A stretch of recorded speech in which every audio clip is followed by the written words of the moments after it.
Mga boss, may panawagan itong kapwa Quadcom niya na si Benny Abante dito kay Representative Acop, mga boss. Bigyan nyo naman ng kaunting respeto si Congressman Acop. Huwag naman yung hanggang sa kamatayan niya ay magsasalita kayo ng hindi maganda sa kanya.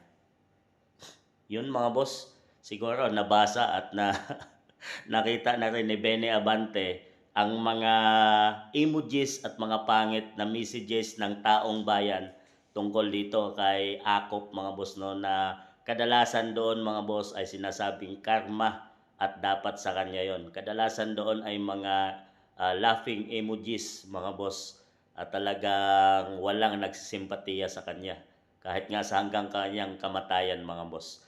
Ang respeto, mga boss, ay hindi hinihingi.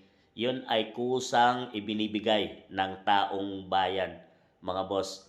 Dahil nga, kung maganda ang inyong ipinakitang ugali nang ikaw ay nabubuhay po, mga boss, ang respeto ay kusang ibinibigay ng tao, mga boss. Hindi yan hinihingi. Dahil dyan nakikita kung gaano ka kagaling nung ikaw ay nabubuhay pa, kung gaano ka kabait at kaganda ang inyong pinakita nung ikaw ay nabubuhay pa. Siyempre, re-response ang mga taong nakakakilala sa iyo.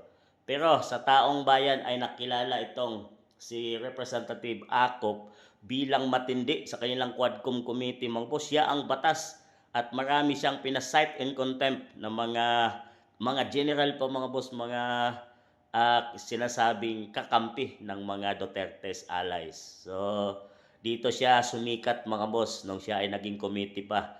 So, ngayon na siya ay pumanaw, at yun nga ang pinakamasakit, sad to say, na hindi siya nirespeto ng taong bayan. Kaya itong panawagan ni Congressman Benny Abante na bigyan siya ng respeto.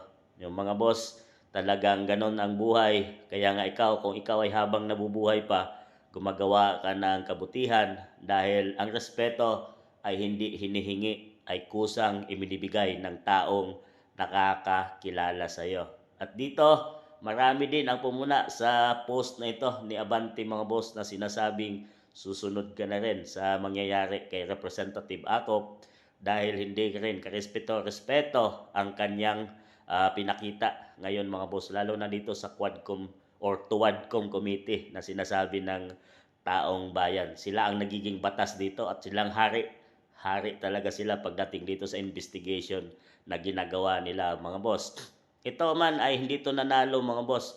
At siya nga ay sinasabing bata or anak ng Comelec dahil itinalaga siya ng Comelec nung masuspindi ang kanyang kalaban, mga boss. Talagang hindi siya binoto ng taong bayan. So, yan din ang mga mababasa natin sa comment section na hindi siya dapat magmalaki dahil hindi naman siya itinanghal ng taong bayan bilang representative dyan sa Manila, mga boss. So yun, mga boss, ano masabi nyo dito na ang respeto ay hindi hinihingi, kusang ibinibigay yan ng taong nakakilala sa iyo. Kaya habang ikay o tayo ay nabubuhay pa, gumawa ng kabutihan dahil di natin alam kung kailan at hanggang kailan lang ang buhay na ibinigay sa atin ng Panginoon.